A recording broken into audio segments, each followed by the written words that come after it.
সবাই কেমন আছেন? আশা করি সবাই ভালো আছেন। তো ডিজে মহাকাল ব্লগস ইউটিউব চ্যানেলে সবাইকে স্বাগত জানাই। তো বন্ধুরা, আজকে কী ডেট সেটা তোমরা সবাই মোটামুটি জানো যে আজকে ভীম একাদশী। তো এই ভীম একাদশীতে মোটামুটি আমাদের পূর্ব মেদিনীপুর জেলার ব্যাপকতার হাটে এক বিশাল বড় মাপের ভীম মেলা হয়। তো সেই ভীম মেলাতে আজকে এসেছি, তোমাদেরকে পুরো ভীম মেলার ঠাকুর এবং পুরো মেলা তোমাদেরকে ঘুরে দেখাবো এবং কত বড় মেলা হয় কী ব্যাপার সেটা তোমরা ড্রোন ভিউ দেখেই বুঝতে পারছো। তো এই মেলার মোটামুটি অনেকটাই ঐতিহাসিক কাহিনী আছে, যেগুলো হয়তো পুরোটা আমি তোমাদেরকে বলতে পারবো না। তো সম্ভব যতটা হবে আমি ডিটেলস জেনেছি, তো সেটা আমি তোমাদের সামনে তুলে ধরবো। প্লাস পুরো ঠাকুর এবং কতটা কী মেলা বসেছে না বসেছে সব কিছু এই ভিডিওর মাধ্যমে তোমাদেরকে তুলে ধরবো। তো প্রথম কথা বলে রাখি, এই ভীম মেলাটি প্রায় 367 বছর পুরনো। তো এই ভীম মেলা বহু পুরনো দিনের মেলা, আর এটা প্রায় 350 বছর, মানে বন্ধুরা বুঝতেই পারছো কত পুরনো দিনের মেলা। আর তোমরা ভিডিও দেখে বুঝতেই পারছো যে মেলাটা কত বড়। আজকে যেহেতু ফার্স্ট দিন তাই দোকানপটি বসেছে, তো এখনও কিছু বাকি রয়েছে। তো আমরা যখন ওখানে ছিলাম তখন আমরা শুনছি বারবার মাইক্রোফোনে মানে অ্যানাউন্স করছে যে আরও অনেক দোকানদার এসেছে, তারা বসার জায়গা পাচ্ছে না বা কোথায় বসবে সেটা দেখে দিতে বলছে। তো যাই হোক, আজকে প্রথম দিন, সেই জন্য প্রচুর ঠাকুরের মানে মানসিক যেগুলো আছে বা পুজো দেওয়ার যেসব আছে সেই সবের জন্য প্রচুর ভিড়। আর দেখতেই পাচ্ছ সাইডে পুকুরটা পুরো একবারে লাল টাইপের হয়ে গেছে, মানে এই পুকুরেই স্নান করে বা পা হাত পা ধুয়ে মন্দিরে ওঠা, এছাড়াও মন্দিরের চারপাশে দণ্ডি কাটা চলছে। তো এই হচ্ছে মন্দির প্রাঙ্গণ, যেটা হচ্ছে ভীম মেলার মেন মন্দির। ঠিক আছে, এই মন্দিরের ভিতরে ভীম ঠাকুর আছে, তোমরা দেখতেই পাচ্ছ। যদিও অনেকটা ভিড় এখন, মানে পুষ্পাঞ্জলি চলছে, তো সেই জন্য আমি সামনে এগাতে পারছি না, দেখতেই পাচ্ছ প্রচুর মানুষের ভিড়। তো এই হচ্ছে সেই ভীম ঠাকুর, এবং ভীম ঠাকুরের সাথে সাথে এদিকে আছে আমাদের মহাদেব এবং মাতা পার্বতী আছে, এবং অন্য সাইডে আছে লক্ষ্মীনারায়ণ। আর এইদিকে যেগুলো পুতুলগুলো তোমরা দেখতে পাচ্ছ, মানে ছোট্ট তাকে বলে ভীম ঠাকুর, এগুলো যাদের সব মানসিক দেওয়া ছিল সেই সব মানসিক পূরণ করেছে। ঠিক আছে, তো সেই জন্যে এখানে প্রচুর মানে পুতুল, মানে ভীম ঠাকুর, ছোটো ভীম ঠাকুর সব আছে। তো অন্য সাইডেও আছে, সেগুলো তোমাদেরকে আমি একটু পরে দেখাচ্ছি। তো ভীম ঠাকুরটা তোমাদেরকে আগে একটু ভালো করে দেখাই, তারপরে ওইদিকে যাচ্ছি। তো পুরো ঠাকুর, ভীম ঠাকুরে পুরো টাকায় ভর্তি, তোমরা দেখতে পাচ্ছ।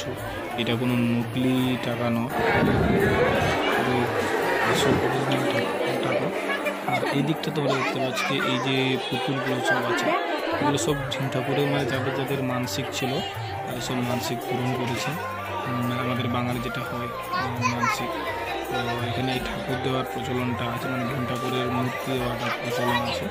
তো সেটাই এখানে দেখতে পাচ্ছ ভিতরে, মানে এমন হয়ে গেছে যার জন্য বাইরে এক্সট্রা করে স্টেজ করে এখানে মূর্তিগুলো রাখা হয়েছে। ঠিক আছে, এদিকে মোটামুটি ভিড়টা এখনও প্রচুর আছে, যার জন্য এদিকে ভালো করে আমরা করতে পারছি না। এটা দেখো মোটামুটি জাস্ট ঠিক আছে। এই যে উপরে মাথার চূড়াটা দেখতে পাচ্ছ, এটা পুরো উপরে আছে। আর এদিকে টাকা আছে, মানে সব রকম 50, 10, 20, 500, 100 সব রকম পুরো টাকায় ভর্তি আছে, প্রচুর টাকা। আর এদিকে দ্রৌপদী বিদেশ থেকে দেখতে পাচ্ছ যে অনেক একটা মূর্তি আছে। আর এইদিকে আছে মাতা পার্বতী। আর এইটা হচ্ছে ভীম ঠাকুরের মেন যে মন্দিরের চূড়া থেকে তোমাদেরকে একটু ড্রোন ভিডিও দেখাচ্ছি। তো যদিও এখন লোক অনেক কমে গেছে, কারণ আমি প্রায় পৌঁছতে আমার সেই বিকেল 4টা বেজে গেছে, যার জন্য অনেকটাই ভিড় কমে গিয়েছে। আর যদিও আজকে ভিড় কমে গেছে, কিন্তু কালকেও এই জিনিসটা থাকবে, তো একটু কম থাকবে। আজকে যেহেতু প্রথম দিন, যদি আমি 8টা থেকে 9টার মধ্যে পৌঁছতে পারতাম তাহলে আরও হয়তো ভিড়টা বেশি থাকতো, কারণ এটা সকাল সকাল মানে ভিড়টা একটু বেশি হয়। এবারে যদিও সময় পেয়ে যাচ্ছে তখন ভিড়টা একটু কমে আসছে। আর এটা রাত্রিবেলাতে দেখার মতন ভিড় হয়। এবং আজকে প্রথম দিন দোকানদানিও একটু মানে বসেছে, তো অনেক দোকানে দেখতে পাচ্ছ তোমরা। তাছাড়াও দোকানদানি এই দিকটা যেটা ভাগ আছে, এই দিকেও দোকানদানি সব বসবে। তোমরা গেলে ওখানে বুঝতে পারবে, সব রো বাই রো ভাগ করা আছে। আর এই দিকটা দেখতে পাচ্ছি, এটা হচ্ছে আমি একটু ফাঁকা যখন হয় তখন আমি এসেছিলাম তোমাদেরকে ভালো করে দেখানোর জন্য। আর কিছু নয়, এদিকে দেখো সব পুতুলগুলো আছে, ঠিক আছে। মানে এদিকে ভরপুরটা পুরো পুতুল ভর্তি আছে। এদিকে মেন যেগুলো ঠাকুর পুজো হচ্ছে সেগুলো নিচে দেখো কতগুলো পুতুল হচ্ছে। ঠাকুরটা ভালো করে দেখানোর জন্য দ্বিতীয় ভিডিওটা তোমাদেরকে দিলাম, আর কিছু না। এদিকে যুধিষ্ঠির, দ্রৌপদী, আর এদিকে হচ্ছে মেন যেটা ভীম ঠাকুর। এই যে তোমরা ছাতারা দেখতে পাচ্ছ, এটা হচ্ছে রূপোর দিয়ে তৈরি, ঠিক আছে। মানে যেগুলো ঝুড়িগুলো নেমে এসছে। আর মাথায় যে মুকুটটা আছে ওটাও হচ্ছে সম্ভবত ওটা সোনা মনে হচ্ছে আমার দিকে। আমি যদি ওটা জিজ্ঞাসা করবি, আমার ডাউট লাগছে ওটা সোনারই মনে হচ্ছে হবে।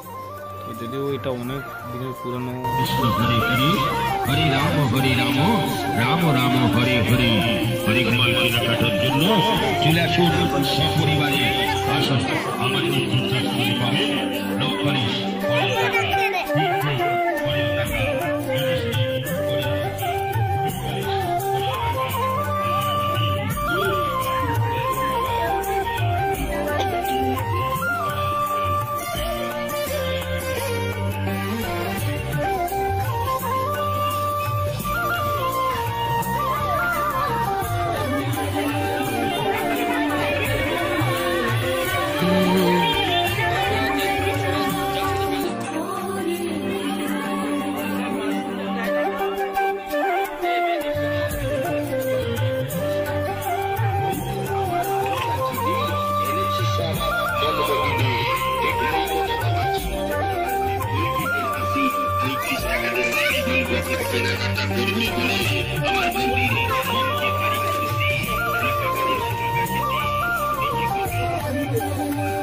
এটা অনেক দিন থেকেই জানি যে অনেক বড় মানে পুজোটা হয়, কিন্তু অন্যান্য বছর আসার অতটা সুযোগ হয় না বা টাইম থাকে না, এরকম একটা ব্যাপার হয়ে যায়।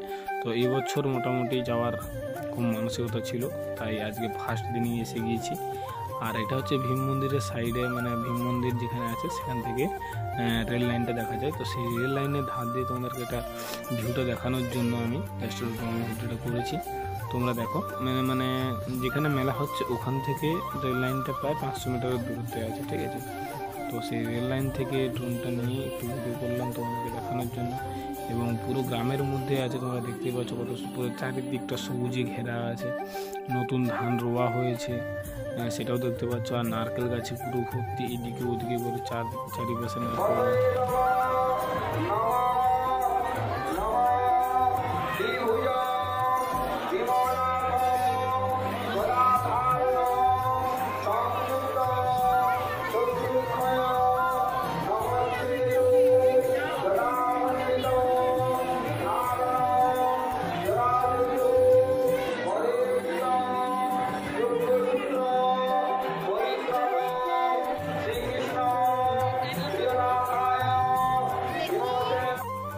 এটা একটা বেশ মানে নতুন জিনিস দেখলাম, আমার এই দিকটাতে অতটা হয়নি, বাট তবু দেখলাম একটা ভাড়া মানে বাঁশের ভাড় তৈরি করেছে, তাতে লাইট বাঁধা আছে, চং বাঁধা আছে সব দিকে। মানে নানান জায়গায় না চং বেঁধে এক জায়গায় পুরো বেঁধে দিয়েছে, সেখান থেকে পুরো সাউন্ড ডিস্ট্রিবিউশন হয়ে যাচ্ছে, ঠিক আছে। লাইটও আছে, চংও আছে। এটা একটা হয়তো দেখেছি আগে, কিন্তু এত বড়োভাবে এত অনেকগুলো চং দেখিনি, এটা ফার্স্ট দেখেছি।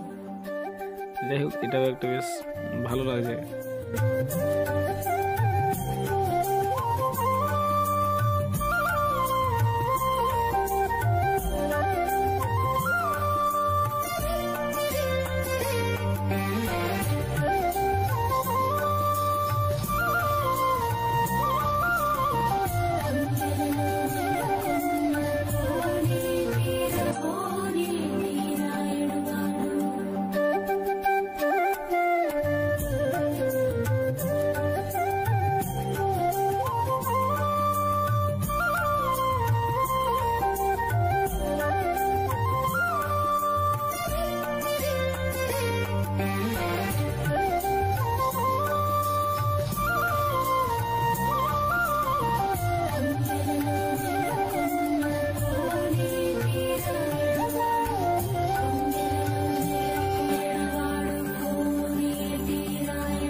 বর্তমানে এটা হচ্ছে মেন রোডের উপরে, মানে তমলুক নন্দকুমার মেন রোডের উপর থেকে আমরা এই রাস্তাটা দিয়ে আসতেছি।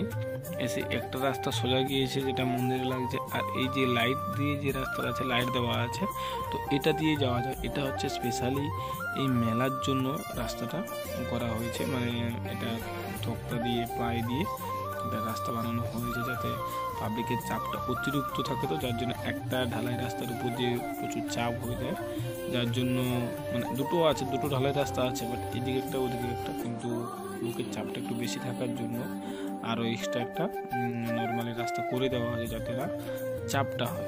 ঠিক আছে, কারণ এটা যেহেতু আমাদের মানে এটা মানে বড়াই করার কিছু না, এটা বাস্তবই যে এই ভীম মেলাটা এত বড় ভীম মেলা মানে আমাদের আশেপাশে কোথাও নেই, এতটা আমি শুনেছি বা দেখেছি। মানে পশ্চিম মেদিনীপুরে এত বড় হয় কিনা আমার অতটা ঠিক জানা নেই, যদিও আমার মনে হয় না যে হ্যাঁ ভীম মেলা হয় শুনেছি পশ্চিম মেদিনীপুরে, কিন্তু বাট এত বড় আমার মনে হয় না। যে মেলাটা এখানে বিরাট বড় মেলা, ঠিক আছে, আর বহু পুরনো মেলা, তো সেই জন্য লোকের চাপটা হিউজ থাকে, বহু দূর দূরান্ত থেকে লোকেরা আসে এখানে প্রচুর। ঠিক আছে, আর এটা হচ্ছে রাত্রিবেলার ভিউ, তোমাদেরকে দেখাচ্ছি। মন্দিরটা সাজানো হয়েছে, এটা সব সময়ের জন্য এই মন্দিরটা, এটা কিন্তু কোনো এই রিসেন্ট পুজোর জন্য বানানো হয়েছে এমন, এটা সব সময়ের জন্য থাকে এখানে, তুমি ভিউটাকে সবসময় দেখতে পাবে। ঠিক আছে, আমাদের ঢোকার মুখ আছে, এটা এই ঢোকা যায়, ব্যাক সাইড দিয়ে ঢোকা যায়, সামনে দিয়ে ঢোকা যায়।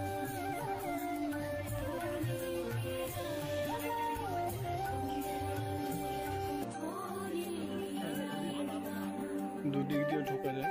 ঠিক আছে, একটা পিচ রাস্তা দিয়ে আর একটা মাঠ হয়ে, এটা হচ্ছে মাঠ ঢোকার মেন গেট।